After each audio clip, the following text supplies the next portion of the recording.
Welcome back to my YouTube channel. ಇವತ್ತಿನ ಒಂದು ವಿಡಿಯೋದಲ್ಲಿ 2024 ಕ್ವಶನ್ ಪೇಪರ್ ಇನ್ಕಮ್ ಟ್ಯಾಕ್ಸ್ ಏನಿದೆ, ಎಲ್ರಿಗೂ ರೆಸಿಡೆನ್ಷಿಯಲ್ ಸ್ಟೇಟಸ್ ಮೇಲೆ ಸೆಕ್ಷನ್ ಸಿ ನಲ್ಲಿ ಕ್ವಶನ್ಸ್ ಅನ್ನ ಕೇಳಿದ್ದಾರೆ. ಬನ್ನಿ ಆ ಕ್ವಶನ್ಸ್ ಅನ್ನ ಹೇಗೆ ನೀವು ಆನ್ಸರ್ ಮಾಡಬೇಕು ಅನ್ನೋದನ್ನ ನಿಮ್ಗೆ ಈಸಿಯಾಗಿ ಹೇಳ್ಕೊಡ್ತೀನಿ. ತಪ್ಪದೆ ಯಾರೆಲ್ಲ ನನ್ನ ಒಂದು ಯೂಟ್ಯೂಬ್ ಚಾನಲ್ಗಿನ್ನ ಸಬ್ಸ್ಕ್ರೈಬ್ ಮಾಡ್ಕೊಂಡಿಲ್ಲೋ ದಯವಿಟ್ಟು ಪ್ಲೀಸ್ ಸಬ್ಸ್ಕ್ರೈಬ್ ಮಾಡ್ಕೊಳ್ಳಿ ಅಂತ ಕೇಳ್ತಾ, ಹಾಗೆ ನಿಮ್ಮ ಫ್ರೆಂಡ್ಸ್ಗೆ ಶೇರ್ ಮಾಡಿ, ಇಷ್ಟ ಆದರೆ ಲೈಕ್ ಮಾಡಿ, ಕಮೆಂಟ್ ಮಾಡಿ ಅಂತ ಹೇಳ್ತಾ, ಸೊ ಈ ಕ್ವಶನ್ಸ್ ಅನ್ನ ಹೇಗೆ ನೀವು ಆನ್ಸರ್ ಮಾಡಬೇಕು ಅನ್ನೋದನ್ನ ಈ ಒಂದು ವಿಡಿಯೋದಲ್ಲಿ ತಿಳಿಸ್ಕೊಡ್ತೀನಿ. ಸೊ ನೋಡಿ, ಇಲ್ಲಿ ಕ್ವಶನ್ ನಂಬರ್ 7 ಏನು ಹೇಳುತ್ತೆ, Shriram submits the following particulars of his income for the financial year 2022-23. Calculate his gross total income for the assessment year 23-24 if he is residential status is ordinary resident, not ordinary resident, non resident. ಈ ಮೂರು ಕೇಸಲ್ಲೂ ಕೂಡ ಅವರ ಒಂದು gross total income ಅನ್ನ calculations ಅನ್ನ ಮಾಡಿ assessment year 23-24 ಅಲ್ಲಿ by using the previous year 22-23 informations ಅನ್ನ ಯೂಸ್ ಮಾಡಿಕೊಂಡು ಕ್ಯಾಲ್ಕುಲೇಷನ್ಸ್ ಅನ್ನ ಮಾಡಬೇಕಂತೆ. ಬನ್ನಿ ಒನ್ ಬೈ ಒನ್ ಏನೇನು ಕೊಟ್ಟಿದೆ ನೋಡಿ. Income from house property in Sri Lanka, ಶ್ರೀಲಂಕಾದಿಂದ ಇನ್ಕಮ್ ಹೌಸ್ ಪ್ರಾಪರ್ಟಿಯಿಂದ ಇನ್ಕಮ್ ಬರ್ತಾ ಇದೆ. Income from business in Mumbai received in Punjab, so 2 lakh rupees ಕೊಟ್ಟಿದ್ದಾರೆ. Dividend from domestic company received in Chennai 10,000 ಇದೆ. Share of income received from HUF 14,000 ಇದೆ. Income from agriculture earned in Nepal 25,000. Profit from business in UK controlled from India 60,000. Past untaxed foreign income brought to India during the previous year 20,000 ಇದೆ. Interest on deposit with SBI in Bangalore 15,000. Royalty received in India for the service rendered in Japan 60,000. Interest on post office saving bank account in Assam 2,000. Profit on sale of plant in Nepal 8,000 ಇದೆ. So ನೋಡಿ, ಇದು 8 lakh rupees ಇದೆ. ಇಷ್ಟು ನಿಮಗೆ profit on sale of plant in Nepal rupees 8 lakh. ನೋಡಿ, ಎಷ್ಟು question ಅಲ್ಲಿ ಕೊಟ್ಟಿರೋ ಇನ್ಫಾರ್ಮೇಶನ್ ನಮಗೆ ಹೇಳಿದ್ದಾರೆ ರೆಸಿಡೆನ್ಷಿಯಲ್ ಸ್ಟೇಟಸ್ ಅನ್ನ ಕ್ಯಾಲ್ಕುಲೇಷನ್ಸ್ ಅನ್ನ ಮಾಡಿ ಅಂತ ಹೇಳಿದ್ದಾರೆ. ಸೊ ರೆಸಿಡೆನ್ಷಿಯಲ್ ಸ್ಟೇಟಸ್ ಅನ್ನ ಕ್ಯಾಲ್ಕುಲೇಟ್ ಮಾಡಬೇಕು ಅಂದ್ರೆ ಸೊ ನೀವು ಯಾವ ತರ ಫಾರ್ಮೇಟ್ ಹಾಕೋಬೇಕು ಫಸ್ಟ್ ಅಂತ ಹೇಳಿದ್ರೆ, ನೀವು ಈ ತರ ಫಾರ್ಮ್ಯಾಟ್ ಹಾಕೊಳ್ಳಿ. So calculation of gross total income ಕೇಳಿದ್ರೆ first column particulars, second column nature of income and ಮೂರು ಸ್ಟೇಟಸ್ ಅನ್ನ ತೋರಿಸಬೇಕಾಗುತ್ತೆ. ಒಂದು ಡಿಫ್ರೆಂಟ್ ಟೈಪ್ಸ್ ಆಫ್ ಸ್ಟೇಟಸ್ ಅಂತ ಬಂದಾಗ, ಒಂದು ಅವ್ರು ಹೇಳಿದ್ದಾರೆ ಒಂದು ordinary resident first one, resident and ordinary resident and not ordinary resident second one, then last column NR in the sense non resident ಅಂತ ಕರಿತೀವಿ. ಸೊ ಒಂದೊಂದು ಕೇಸ್ಗೂ ನಾವು ಆನ್ಸರ್ಸ್ ಅನ್ನ ಮಾಡಬೇಕಾಗುತ್ತೆ. ನೋಡಿ, ಮೊದಲನೇದು ಹೇಳಿದ್ರೆ ಮೊದಲನೇ ಪಾಯಿಂಟ್ ಅನ್ನ ನೋಡಿ. ಫಸ್ಟ್ ಪಾಯಿಂಟ್ ಏನಿದೆಯಪ್ಪ ಅಂದ್ರೆ income from house property in Sri Lanka. ನೋಡಿ, ಹೌಸ್ ಪ್ರಾಪರ್ಟಿಯಿಂದ ಇನ್ಕಮ್ ಬರ್ತಾ ಇದೆ. So income from house property in Sri Lanka. Then ಈ ಇನ್ಕಮ್ ಅರೈಸ್ ಆಗಿರೋದು ಎಲ್ಲಿ ಅಂತ ಹೇಳಿದ್ರೆ ಶ್ರೀಲಂಕಾದಲ್ಲಿ ಇನ್ಕಮ್ ಅರೈಸ್ ಆಗಿರೋದು. ನೋಡಿ, income arise in outside the India, that means income not arise in India. ಇಂಡಿಯಾದಲ್ಲಿ ಅರೈಸ್ ಆಗಿಲ್ಲ, ಔಟ್ಸೈಡ್ ದಿ ಇಂಡಿಯಾದಲ್ಲಿ ಅರೈಸ್ ಆಗಿದೆ ಅಂತ ಹೇಳಿದ್ರೆ ಸೊ ಈ ಇನ್ಕಮ್ ಅನ್ನ ನಾವು ಏನಂತ ಕರಿಬೇಕಪ್ಪ ಅಂತ ಹೇಳಿದ್ರೆ ಫಾರಿನ್ ಇನ್ಕಮ್. ನೇಚರ್ ಏನಾಗುತ್ತೆ ಅಂದ್ರೆ ಇದನ್ನ ನಾವು ಫಾರಿನ್ ಇನ್ಕಮ್ ಅಂತ ಕರಿತೀವಿ. Because income from house property in Sri Lanka, ಶ್ರೀಲಂಕಾದಿಂದ ಇನ್ಕಮ್ ನಮಗೆ ಬರ್ತಾ ಇರ್ತಕ್ಕಂಥದ್ದು. ಸೊ ಹಾಗಾಗಿ ಇದನ್ನ ನಾವು ಸೊ ಹಾಗಾಗಿ ನಿಮಗೆ ನೆನಪಲ್ಲಿ ಗೊತ್ತಿರಬೇಕು. ಸೊ ಫಾರಿನ್ ಇನ್ಕಮ್ ಅಂತ ಯಾವಾಗ ನಾವು ಕರಿತೀವಿ ಅಂತ ಹೇಳಿದ್ರೆ income is not received in India, ಇಂಡಿಯಾದಲ್ಲಿ ಇನ್ಕಮ್ ರಿಸೀವ್ ಮಾಡ್ತಾ ಇಲ್ಲ ಅಂದ್ರೆ ಅದು ಫಾರಿನ್ ಇನ್ಕಮ್. One point. ಇನ್ನೊಂದು, income does not arise in India, ಇಂಡಿಯಾದಲ್ಲಿ ಅರೈಸ್ ಆಗಿಲ್ಲ ಅಥವಾ it does not deem it to be arise in India ಅಂತ ಹೇಳಿದ್ರೆ ದೆನ್ ಅದನ್ನ ನಾವು ಫಾರಿನ್ ಇನ್ಕಮ್ ಅಂತ ಕರಿತೀವಿ. ಸೊ ಯಾವಾಗ ಫಾರಿನ್ ಇನ್ಕಮ್ ಅಂತ ಗೊತ್ತಾಗುತ್ತೆ ಸೊ ಆಗ it is taxable for resident and ordinary ರೆಸಿಡೆಂಟಿಗೆ ಮಾತ್ರ ಟ್ಯಾಕ್ಸಬಲ್ ಆಗುತ್ತೆ. It is taxable for resident and ordinary resident ಮಾತ್ರ. ಸೊ ಮೊದಲ ಒಂದು ರೆಸಿಡೆನ್ಷಿಯಲ್ ಸ್ಟೇಟಸ್ಗೆ ಮಾತ್ರನೇ ಟ್ಯಾಕ್ಸಬಲ್ ಆಗುತ್ತೆ. ನಾನ್ ಆರ್ಡಿನರಿ ರೆಸಿಡೆಂಟ್ ಮತ್ತೆ ನಾನ್ ರೆಸಿಡೆಂಟ್ಗೆ ಟ್ಯಾಕ್ಸಬಲ್ ಆಗೋದಿಲ್ಲ. So income from house property in Sri Lanka it is consider as foreign income, outside ಇಂಡಿಯಾದಲ್ಲಿ ಅರೈಸ್ ಆಗಿದೆ. ಸೊ ಹಾಗಾಗಿ it is taxable for first case. So ರೆಸಿಡೆಂಟಿಗೆ ಮಾತ್ರನೇ ಟ್ಯಾಕ್ಸಬಲ್ ಆಗುತ್ತೆ. ಸೆಕೆಂಡ್ ಒನ್ ಬಂದು income from business in Mumbai received in Punjab. So ನೋಡಿ, income from business in Mumbai received in Punjab ಅಂದ್ರೆ second point ಏನು ಹೇಳ್ತಾ ಇದೆ ಅಂತ ಹೇಳಿದ್ರೆ, ಸೊ ಇನ್ಕಮನ್ನು ಬಿಸ್ನೆಸ್ ಇಂದ ಇನ್ಕಮ್ ಬರ್ತಾ ಇದೆ, ಬಟ್ ಬಿಸ್ನೆಸ್ ಇರೋದು ಮುಂಬೈಯಲ್ಲಿ, but that income is also received in ಪಂಜಾಬಲ್ಲಿ ರಿಸೀವ್ ಮಾಡ್ತಾ ಇದ್ದಾರೆ. ಅಂದರೆ income earned in India as well as income is also received in ಇಂಡಿಯಾದಲ್ಲೇ ಅರ್ನ್ ಮಾಡಿದ್ದಾನೆ ಅಂಡ್ ಇಂಡಿಯಾದಲ್ಲೇ ರಿಸೀವ್ ಮಾಡ್ತಾ ಇದ್ದಾನೆ. ಅಂದರೆ ಆ ಇನ್ಕಮನ್ನು ನಾವು ಇಂಡಿಯನ್ ಇನ್ಕಮ್ ಅಂತ ಕನ್ಸಿಡರ್ ಮಾಡ್ತೀವಿ. ನೇಚರ್ ಏನಂತ ಕರಿತೀವಪ್ಪ ಅಂದರೆ ಇಂಡಿಯನ್ ಇನ್ಕಮ್. ಇಂಡಿಯಾದಲ್ಲೇ ಅರ್ನ್ ಮಾಡಿದ್ದಾನೆ, ಇಂಡಿಯಾದಲ್ಲೇ ರಿಸೀವ್ ಮಾಡ್ತಾ ಇದ್ದಾನೆ ಅಂದರೆ ಅದನ್ನು ನಾವು ಇಂಡಿಯನ್ ಇನ್ಕಮ್ ಅಂತ ಕರಿತೀವಿ. ಯಾವಾಗ ಇಂಡಿಯನ್ ಇನ್ಕಮ್ ಅಂತ ಗೊತ್ತಾಗುತ್ತೆ? ಬಿಕಾಸ್ ಮುಂಬೈಯಲ್ಲಿ ಬಿಸ್ನೆಸ್ ಇರೋದು ಮುಂಬೈಲಿರ್ತಕ್ಕಂಥ ಬಿಸ್ನೆಸ್ ಇಂದ ಇನ್ಕಮ್ ಬರ್ತಾ ಇದೆ, ಬಟ್ ರಿಸೀವ್ ಮಾಡೋದು ಪಂಜಾಬಲ್ಲಿ ರಿಸೀವ್ ಮಾಡ್ತಾ ಇದ್ದಾನೆ. So income earned in India as well as received in India, then it is consider as an Indian income ಅಂತ ಕರಿತೀವಿ. ಯಾವಾಗ ಇಂಡಿಯನ್ ಇನ್ಕಮ್ ಅಂತ ಗೊತ್ತಾಗುತ್ತೆ ಆಗ it is taxable for all 3 cases. 3 ಕೇಸಸಲ್ಲೂ ಕೂಡ ಇದು ಟ್ಯಾಕ್ಸಬಲ್ ಅಂತ ಕನ್ಸಿಡರ್ ಮಾಡಬೇಕಾಗುತ್ತೆ. 2 lakh rupees ಇದೆ. 2 lakh rupees is taxable for 3 cases. Income earned in India and also received in India ಅಂತ ಗೊತ್ತಾದಾಗ ಆವಾಗ ನೀವು ಅದನ್ನ ಟ್ಯಾಕ್ಸಬಲ್ ಫಾರ್ 3 ಕೇಸಸ್ಗೂ ಕೂಡ ನೀವು ಟ್ಯಾಕ್ಸಬಲ್ ಅಂತ ಕನ್ಸಿಡರ್ ಮಾಡಬೇಕು. ಇದು ಎರಡನೇ ಪಾಯಿಂಟ್. ನೆಕ್ಸ್ಟ್ ನೋಡಿ, ಥರ್ಡ್ ಪಾಯಿಂಟ್ ಏನಿದೆ ಅಂದ್ರೆ dividend from domestic company received in Chennai. ನೋಡಿ, ಡಿವಿಡೆಂಟ್ ಅನ್ನ ರಿಸೀವ್ ಮಾಡ್ತಾ ಇದ್ರೆ ಡೊಮೆಸ್ಟಿಕ್ ಕಂಪನಿಯಿಂದ ರಿಸೀವ್ ಮಾಡ್ತಾ ಇರ್ತಕ್ಕಂಥದ್ದು ಮಾಡ್ತಾ ಇದ್ದೀರಾ. ಡೊಮೆಸ್ಟಿಕ್ ಕಂಪನಿ ಅಂದ್ರೆ ಇಂಡಿಯನ್ ಕಂಪನಿಯಿಂದ ನೀವು ರಿಸೀವ್ ಮಾಡ್ತಾ ಇದ್ದೀರಾ ಅಂದ್ರೆ it is consider as exempted income. Exempted dividend receive from domestic company is exempted from income tax ಇಂದ ಅದು ಎಕ್ಸಮ್ಟ್ ಇರುತ್ತೆ. ಹಾಗಾಗಿ dividend received from any domestic company, ಯಾವುದೇ ಡೊಮೆಸ್ಟಿಕ್ ಕಂಪನಿಯಿಂದ ನೀವು ಡಿವಿಡೆಂಟ್ ಅನ್ನ ರಿಸೀವ್ ಮಾಡ್ತಾ ಇದ್ದೀರಾ, ದೆನ್ ಇಟ್ ಈಸ್ ಎಕ್ಸಮ್ಟೆಡ್ ಅಥವಾ ಟ್ಯಾಕ್ಸ್ ಫ್ರೀ ಅಂತ ಕರಿತೀವಿ. ಹಾಗಾಗಿ ಥರ್ಡ್ ಒನ್ಗೆ ಯಾವುದೇ ತರಹದ ಟ್ಯಾಕ್ಸಬಲ್ ಇಲ್ಲ, because it is exempted income.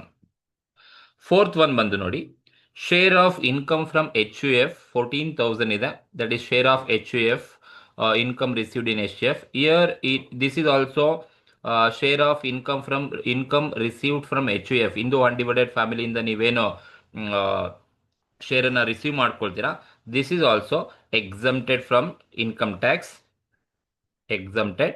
So it is also consider as an exempted income ಅಂತ ಕನ್ಸಿಡರ್ ಮಾಡ್ತೀವಿ. ಸೊ ಹಾಗಾಗಿ ಯಾವುದೇ ತರಹದ ಟ್ಯಾಕ್ಸಬಲ್ ಅಪ್ಲಿಕಬಲ್ ಆಗೋದಿಲ್ಲ. ಸೊ 3 ಕೇಸ್ಗೂ ಕೂಡ ಅದು ಎಕ್ಸಮ್ಟ್ ಇರುತ್ತೆ. Any share of income from Hindu undivided family HUF ಇಂದ ಯಾವುದೇ ಇನ್ಕಮ್ ರಿಸೀವ್ ಆದರೆ ಅದು ಎಕ್ಸಮ್ಟೆಡ್ ಆಸ್ ಪರ್ IT ಪ್ರಕಾರ. And dividend receive from domestic company is also exempted.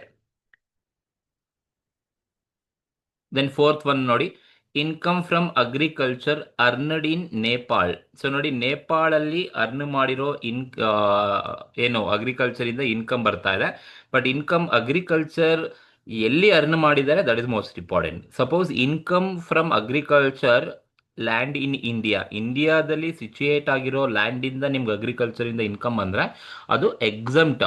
But ಇಲ್ಲಿ ಅಗ್ರಿಕಲ್ಚರಿಂದ ಇನ್ಕಮ್ ಅರ್ನ್ ಮಾಡ್ತಾ ಇದ್ದೀರಾ, ಇನ್ಕಮ್ ಅರ್ನ್ ಮಾಡ್ತಾ ಇರೋದು ಎಲ್ಲಿಂದ? ನೇಪಾಳದಿಂದ ಅರ್ನ್ ಮಾಡ್ತಾ ಇರ್ತಕ್ಕಂಥದ್ದು. ಸೊ ಹಾಗಾಗಿ ನೇಪಾಳದಿಂದ ಅರ್ನ್ ಮಾಡ್ತಾ ಇರೋದ್ರಿಂದ ಸೊ ಇದನ್ನ ನಾವು ಫಾರಿನ್ ಇನ್ಕಮ್ ಅಂತ ಕನ್ಸಿಡರ್ ಮಾಡಬೇಕಾಗುತ್ತೆ. So income from agriculture earned in Nepal. So ನೇಪಾಳಿಂದ ಅರ್ನ್ ಮಾಡ್ತಾ ಇರೋದು, ಹಾಗಾಗಿ ಇದನ್ನ ಏನಂತ ಕನ್ಸಿಡರ್ ಮಾಡ್ತೀರಪ್ಪ ಅಂದ್ರೆ ಇಟ್ ಈಸ್ ಫಾರಿನ್ ಇನ್ಕಮ್ ಅಂತ ಕನ್ಸಿಡರ್ ಮಾಡಬೇಕಾಗುತ್ತೆ. ಫಾರಿನ್ ಇನ್ಕಮ್ ಅಂತ ಗೊತ್ತಾದ ತಕ್ಷಣ it is taxable for first case only, that is 25,000. It is taxable for first case because agriculture ಇಂದ ಇನ್ಕಮ್ ಅನ್ನು ಅರ್ನ್ ಮಾಡ್ತಾ ಇದ್ರ, ಬಟ್ ಅಗ್ರಿಕಲ್ಚರ್ ಅರ್ನ್ ಮಾಡ್ತಾ ಇರೋ ಇನ್ಕಮ್ ಔಟ್ಸೈಡ್ ದಿ ಇಂಡಿಯಾ ಇರತಕ್ಕಂಥದ್ದು, ಹಾಗಾಗಿ ಇದನ್ನ ಫಾರಿನ್ ಇನ್ಕಮ್ ಅಂತ ಕರೀತಾರೆ. ಹಾಗಾಗಿ ಅವಾಗ ನಾವು ಫಸ್ಟ್ ಕೇಸ್ ರೆಸಿಡೆಂಟ್ ಅಥವಾ ಆರ್ಡಿನರಿ ರೆಸಿಡೆಂಟ್ ಅಲ್ಲಿ ಮಾತ್ರನೇ ತಗೋಬೇಕಾಗುತ್ತೆ. ಸಪೋಸ್ ಅಗ್ರಿಕಲ್ಚರ್ ಇಂದ ಇನ್ಕಮ್ ಅರ್ನ್ ಮಾಡ್ತಾ ಇರೋದು ಇಂಡಿಯಾದಲ್ಲಿ ಅಂತ ಗೊತ್ತಾದ್ರೆ, ಸೊ ಇಂಡಿಯಾದಲ್ಲಿ agriculture income is exempted from IT act. So ಹಾಗಾಗಿ ಆವಾಗ ಎಕ್ಸಮ್ಟ್ ಆಗ್ತಾ ಇತ್ತು, but this is a foreign income, ನೇಪಾಳದಿಂದ ಅರ್ನ್ ಮಾಡಿರೋದು, ಹಾಗಾಗಿ taxable for first case. The next point ಬಂದು profit from business in UK controlled from India. So ನೋಡಿ, profit from business in UK ನಲ್ಲಿರ್ತಕ್ಕಂಥ business ಇಂದ ಪ್ರಾಫಿಟ್ ಬಂದಿದೆ, but controlled ಇನ್ ಇಂಡಿಯಾದಲ್ಲಿ control ಮಾಡ್ತಾ ಇದ್ದಾರೆ. ಸೊ ಹಾಗಾಗಿ profit from business in UK so outside the ಇಂಡಿಯಾದಿಂದ ನಿಮಗೆ ಇನ್ಕಮ್ ಬರ್ತಾ ಇದೆ ಬಿಸ್ನೆಸ್ ಇಂದ, ಬಟ್ ಕಂಟ್ರೋಲ್ಡ್ ಇನ್ ಇಂಡಿಯಾದಲ್ಲಿ ಕಂಟ್ರೋಲ್ ಮಾಡ್ತಾ ಇದ್ದಾರೆ ಅಂತ ಹೇಳಿದ್ರೆ ಅದನ್ನ ನಾವು ಕಂಟ್ರೋಲ್ಡ್ ಇನ್ಕಮ್ ಅಂತ ಕರಿಬೇಕಾಗುತ್ತೆ. ಕಂಟ್ರೋಲ್ಡ್ ಇನ್ಕಮ್ ಅಂತ ಕನ್ಸಿಡರ್ ಮಾಡ್ತೀವಿ. ಯಾವಾಗ ಕಂಟ್ರೋಲ್ಡ್ ಇನ್ಕಮ್ ಅಂತ ಗೊತ್ತಾಗುತ್ತೆ ಅಂದ್ರೆ income earned in outside the India, but any income earned through the business outside the India, but the business is controlled ಇನ್ ಇಂಡಿಯಾದಲ್ಲಿ ಕಂಟ್ರೋಲ್ ಮಾಡ್ತಾ ಇದ್ದಾರೆ ಅಂದ್ರೆ ಅದನ್ನು ನಾವು ಕಂಟ್ರೋಲ್ಡ್ ಇನ್ಕಮ್ ಅಂತ ಕರಿತೀವಿ. ಸೊ ಯಾವಾಗ ಕಂಟ್ರೋಲ್ಡ್ ಇನ್ಕಮ್ ಅಂತ ಗೊತ್ತಾಗುತ್ತೆ ಆಗ ಆ controlled income taxable for first 2 ಕೇಸಿಗೆ ಮಾತ್ರನೇ ಟ್ಯಾಕ್ಸಬಲ್ ಆಗುತ್ತೆ. ಹಾಗಾಗಿ ಫಸ್ಟ್ ಕೇಸಲ್ಲಿ 60,000 ಆ್ಯಂಡ್ ಸೆಕೆಂಡ್ ಕೇಸಲ್ಲಿ 60,000 ತಗೊಳ್ತೀವಿ. ನಾನ್ ರೆಸಿಡೆಂಟ್ಗೆ ಅದು ಟ್ಯಾಕ್ಸಬಲ್ ಆಗೋದಿಲ್ಲ. Controlled income is taxable for first 2 case. Profit from business in UK, but the business is controlled in India. So ಹಾಗಾಗಿ ದಿಸ್ ಕಂಟ್ರೋಲ್ಡ್ ಇನ್ಕಮ್ ಅಂತ ಟ್ರೀಟ್ ಮಾಡ್ತೀವಿ. ಈ ಟ್ರಾನ್ಸಾಕ್ಷನ್ ನಾವು ಕಂಟ್ರೋಲ್ಡ್ ಇನ್ಕಮ್ ಅಂತ ಕರಿತೀವಿ. ಯಾವಾಗ ಕಂಟ್ರೋಲ್ಡ್ ಇನ್ಕಮ್ ಅಂತ ಗೊತ್ತಾಗುತ್ತೆ then that is taxable for first 2 case. ಮೊದಲ 2 ಕೇಸ್ಗೂ ಟ್ಯಾಕ್ಸಬಲ್ ಆಗುತ್ತೆ. ದೆನ್ ನೆಕ್ಸ್ಟ್ ಒನ್ ಬಂದು past untaxed foreign income brought to India during the previous year. So ಅಂದ್ರೆ ಅನ್ಟ್ಯಾಕ್ಸ್ಡ್ ಇನ್ಕಮ್ ಏನಿದೆ ಫಾರಿನ್ ಇನ್ಕಮ್, ಸೊ ಅದನ್ನ ಇಂಡಿಯಾಗೆ ತಗೊಂಡ್ಬರ್ತಾ ಇದ್ದಾರೆ.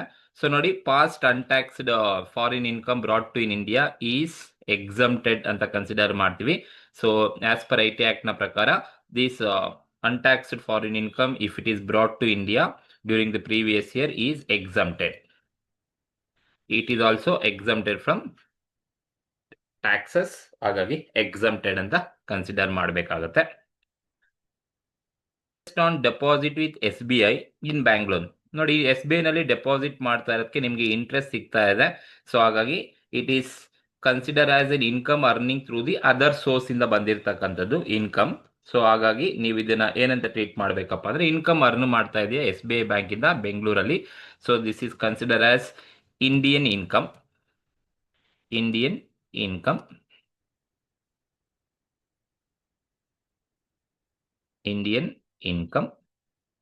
ಇಂಡಿಯನ್ ಇನ್ಕಮ್ ಅಂತ ಕರಿತೀವಿ. ಸೊ ಹಾಗಾಗಿ it is taxable for all the cases. 15,000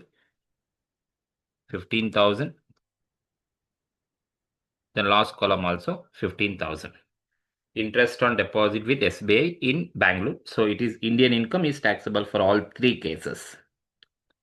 Next, royalty received in India for service rendered in Japan. ನೋಡಿ, ಜಪಾನಲ್ಲಿ ನೀವು ಸರ್ವಿಸ್ ಅನ್ನ ಕೊಟ್ಟಿದ್ದೀರಾ, ಬಟ್ ಇಂಡಿಯಾದಲ್ಲಿ ನೀವು ರಿಸೀವ್ ಮಾಡ್ತಾ ಇದ್ದೀರಾ ಅಂತ ಹೇಳಿದ್ರೆ, so if income is received in India during the previous year but it is arise outside the ಇಂಡಿಯಾದಲ್ಲಿ ಅರೈಸ್ ಆಗಿರೋದು, but if you are receiving in ಇಂಡಿಯಾದಲ್ಲಿ ನೀವು ರಿಸೀವ್ ಮಾಡ್ತಾ ಇದ್ದೀರಾ ಅಂತ ಹೇಳಿದ್ರೆ then that income is called as Indian income ಅಂತ consider ಮಾಡಬೇಕಾಗುತ್ತೆ.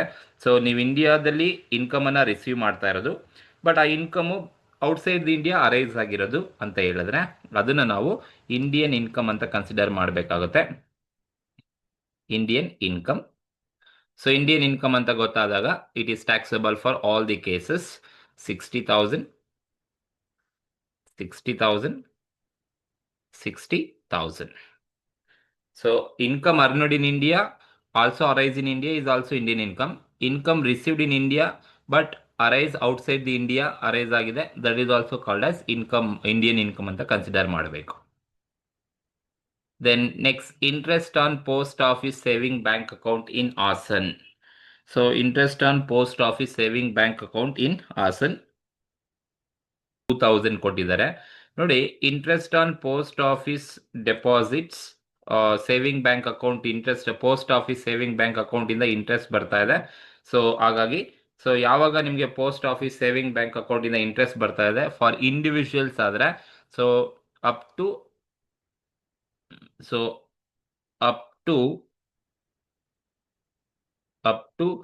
3,500 ಈಸ್ exempted. ಸೊ ಹಾಗಾಗಿ ಇಲ್ಲಿ 2,000 ಕೊಟ್ಟಿದ್ದಾರೆ. ಅದು ಜಾಯಿಂಟ್ ಅಥವಾ ಇಂಡಿವಿಜುವಲ್ ಏನು ಹೇಳಿಲ್ಲ, ಬಟ್ ಏನು ಹೇಳಿಲ್ಲ ಅಂದ್ರೆ ಅದು ಇಂಡಿವಿಜುವಲ್ ಅಂತ ಅರ್ಥ. ಸೊ ಹಾಗಾಗಿ ಇಂಡಿವಿಜುವಲ್ ಆದ್ರೆ ಒಬ್ಬರಿಗೆ 3,500 ವರೆಗೂ ಲಿಮಿಟ್ ಇರ್ತಕ್ಕಂಥದ್ದು ಎಕ್ಸಮ್ಟೆಡ್ ಲಿಮಿಟ್. ಬಟ್ ಇಲ್ಲಿ ಇನ್ಕಮ್ ಅನ್ನ ರಿಸೀವ್ ಮಾಡ್ತಿರೋ ಓನ್ಲಿ ಲೆಸ್ ದೆನ್ 3,500 ಗಿನ ಕಡಿಮೆ ಇದೆ, 2,000 ಇದೆ. ಅಪ್ ಟು 3,500 ವರೆಗೂ ಕೂಡ ಇದು ಎಕ್ಸಮ್ಟ್ ಆಗಿರುತ್ತೆ. ಹಾಗಾಗಿ ಇದನ್ನ ಎಕ್ಸಮ್ಟೆಡ್ ಅಂತ ಕನ್ಸಿಡರ್ ಮಾಡ್ತೀವಿ. ಸಪೋಸ್ ಏನಾದರೂ ಜಾಯಿಂಟ್ ಅಕೌಂಟಿಂದ ಪೋಸ್ಟ್ ಆಫೀಸ್ ಸೇವಿಂಗ್ ಬ್ಯಾಂಕ್ ಅಕೌಂಟಿಂದ ನಿಮ್ಗೆ ಇಂಟ್ರೆಸ್ಟ್ ಅನ್ನು ಮಾಡ್ತೀರಾ, ಬಟ್ ಅದು ಅಕೌಂಟ್ ಜಾಯಿಂಟ್ ಅಕೌಂಟ್ ಆಗಿದೆ ಅಂದರೆ ಅಪ್ ಟು 7,000ವರೆಗೂ ಕೊಡಬೇಕಾಗುತ್ತೆ. ಬಟ್ ಇದು ಇಂಡಿವಿಜುವಲ್ ಆಗಿರೋದ್ರಿಂದ 3,500ವರೆಗೂ ಕೂಡ ಎಕ್ಸಮ್ಟ್ ಇರುತ್ತೆ. ಹಾಗಾಗಿ ಲೆಸ್ ದೆನ್ 3,500 ಇರೋದ್ರಿಂದ it is exempted from all the cases. ಟ್ಯಾಕ್ಸಿಂದ ಇದು ಎಕ್ಸಮ್ಟ್ ಆಗಿರುತ್ತೆ. ಹಾಗಾಗಿ ಯಾವ ಕೇಸಲ್ಲೂ ಕೂಡ ಇದನ್ನು ಕನ್ಸಿಡರ್ ಮಾಡೋದಿಲ್ಲ. Then profit on sale of plant in Nepal. ನೋಡಿ, ಪ್ರಾಫಿಟ್ ಬರ್ತಾ ಇದೆ. ಸೊ ಪ್ಲಾಂಟ್ ಅನ್ನ ಸೇಲ್ ಮಾಡ್ತಾ ಇದ್ದೀರಾ, ನೇಪಾಳಲ್ಲಿ ಪ್ಲಾಂಟ್ ಅನ್ನ ಸೇಲ್ ಮಾಡೋದಕ್ಕೆ ನಿಮಗೆ ಇನ್ಕಮ್ ಬರ್ತಾ ಇದೆ, ದಟ್ ಇಸ್ ಪ್ರಾಫಿಟ್ ಬರ್ತಾ ಇದೆ. 8 lakh rupees ಇದೆ. So here profit on sale of plant in Nepal. So ನೇಪಾಳದಲ್ಲಿ ನೀವು ಪ್ಲಾಂಟ್ ಅಂಡ್ ಮಿಷನರಿನ ಸೇಲ್ ಮಾಡೋದಕ್ಕೆ ಪ್ರಾಫಿಟ್ ಬರ್ತಾ ಇದೆ. It is not earned in India. ಇಂಡಿಯಾದಲ್ಲಿ ಅರ್ನ್ ಮಾಡಿಲ್ಲ, ಔಟ್ಸೈಡ್ ಇಂಡಿಯಾದಲ್ಲಿ ನೀವು ಅರ್ನ್ ಮಾಡಿರ್ತಕ್ಕಂಥದ್ದು. ಹಾಗಾಗಿ ಇದನ್ನು ನಾವು ಫಾರಿನ್ ಇನ್ಕಮ್ ಅಂತ ಕರಿತೀವಿ. Foreign income. So foreign income is taxable for first case ಮಾತ್ರನೇ. ಸೊ ರೆಸಿಡೆಂಟ್ ಅಂಡ್ ಆರ್ಡಿನರಿ ರೆಸಿಡೆಂಟಿಗೆ ಮಾತ್ರನೇ ಟ್ಯಾಕ್ಸಬಲ್ ಆಗುತ್ತೆ. ಸೊ ಹಾಗಾಗಿ ಇನ್ಯಾವ ಕೇಸಲ್ಲೂ ಕೂಡ ಇದು ತಗೋಬಾರ್ದು. ಸೊ ಔಟ್ಸೈಡ್ ಇಂಡಿಯಾದಲ್ಲಿ ನೀವು ಅರ್ನ್ ಮಾಡ್ತಾ ಇರೋದು. ಸೊ ಹಾಗಾಗಿ ನಾವು ಅದನ್ನ ಫಾರಿನ್ ಇನ್ಕಮ್ ಅಂತ ಕರಿತಾ ಹೋಗ್ತೀವಿ. ಸೊ ಇದು 6 ಕೇಸಸ್ ಇರ್ತಕ್ಕಂಥದ್ದು. ಸೊ 11 ಕೇಸಸ್ಸಲ್ಲೂ ಕೂಡ ಇದು ಇರ್ತಕ್ಕಂಥ ಇನ್ಫಾರ್ಮೇಶನ್. ಸೊ ಈಗ ನೀವಿಷ್ಟು ಕೂಡ ಟೋಟಲ್ ಮಾಡಿದ್ರೆ ನಿಮಗೆ ಬರ್ತಕ್ಕಂಥದ್ದೇ gross total income. Gross total income. Gross total income ಅಂತ ಕರಿತೀವಿ. 40,000 ಅಂಡ್ ಸೆಕೆಂಡ್ ಕಾಲಮ್ ಅಲ್ಲಿ ಟೋಟಲ್ ಬಂದು 3,35,000 ಬರುತ್ತೆ. 35,000 3 lakh. ಸೆಕೆಂಡ್ ಕಾಲಮ್ ಬಂದು 3,35,000 ಅಂಡ್ ಲಾಸ್ಟ್ ಕಾಲಮ್ ಬಂದು 2,75,000 ಬರುತ್ತೆ.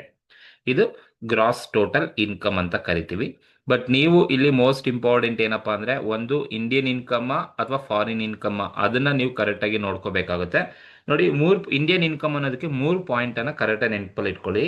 Income received in India as well as income earned in India. ಇಂಡಿಯಾದಲ್ಲೇ ಅರ್ನ್ ಮಾಡಿದ್ದಾರೆ, ಇಂಡಿಯಾದಲ್ಲೇ ರಿಸೀವ್ ಮಾಡಿದರೆ ದೆನ್ ಇಂಡಿಯನ್ ಇನ್ಕಮ್ ಅಂತಾನೆ ಕನ್ಸಿಡರ್ ಮಾಡಬೇಕು. ಮೊದಲನೇ ಪಾಯಿಂಟ್. ಎರಡನೇ ಪಾಯಿಂಟ್ ಏನಪ್ಪಾ ಅಂದ್ರೆ, income received in India but income arise outside the India. So income receive ಮಾಡೋದು ಇಂಡಿಯಾದಲ್ಲಿ, ಬಟ್ ಆ ಇನ್ಕಮ್ ರೈಸ್ ಆಗಿರೋದು ಔಟ್ಸೈಡ್ ಇಂಡಿಯಾದಲ್ಲಿ ಅಂತ ಹೇಳಿದ್ರೆ then that is also Indian income ಅಂತ ಕನ್ಸಿಡರ್ ಮಾಡ್ತೀವಿ. ಇನ್ಕಮ್ ನೆಕ್ಸ್ಟ್ ಥರ್ಡ್ ಪಾಯಿಂಟ್ ಬಂದು, ಇನ್ಕಮ್ ರಿಸೀವ್ಡ್ ಔಟ್ಸೈಡ್ ಇಂಡಿಯಾದಲ್ಲಿ ನೀವು ರಿಸೀವ್ ಮಾಡ್ತಾ ಇದ್ರಾ, but it is deemed to be arised in India. ಇಂಡಿಯಾದಲ್ಲಿ ಅರೈಸ್ ಆಗಿರ್ತಕ್ಕಂಥದ್ದು, ಬಟ್ ರಿಸೀವ್ ಮಾಡೋದು ಔಟ್ಸೈಡ್ ಇಂಡಿಯಾದಲ್ಲಿ ನೀವು ರಿಸೀವ್ ಮಾಡಿದ್ದೀರಾ ಅಂತ ಹೇಳಿದ್ರೆ ಅದನ್ನು ನಾವು ಇಂಡಿಯನ್ ಇನ್ಕಮ್ ಅಂತ ಕರಿತೀವಿ.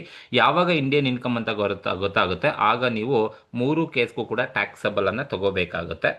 ಬಟ್ ಫಾರಿನ್ ಇನ್ಕಮ್ ಅಂತ ಏನು ಗೊತ್ತಾಗಬೇಕು ಅಂದ್ರೆ, 2 ಪಾಯಿಂಟ್ ನೆನಪಲ್ಲಿ ಇಟ್ಕೊಳ್ಳಿ. Income is not received in India. ಇಂಡಿಯಾದಲ್ಲಿ ರಿಸೀವ್ ಮಾಡ್ತಾ ಇಲ್ಲ ಅಂದ್ರೆ ಅಸ್ಯೂಮ್ ಅದು ಫಾರಿನ್ ಇನ್ಕಮ್ ಅಂತಾನೆ ಅರ್ಥ. Income does not arise or if does not deemed to be arise in India. ಇಂಡಿಯಾದಲ್ಲೇ ಅರೈಸ್ ಆಗೋದಿಲ್ಲ ಅಂತ ಹೇಳಿದ್ರೆ, ಔಟ್ಸೈಡ್ ಇಂಡಿಯಾದ ಅದು ಅರೈಸ್ ಆಗಿರೋದು ಅಂತ ಹೇಳಿದ್ರೆ ಅದನ್ನ ನಾವು ಫಾರಿನ್ ಇನ್ಕಮ್ ಅಂತ ಕರಿತೀವಿ.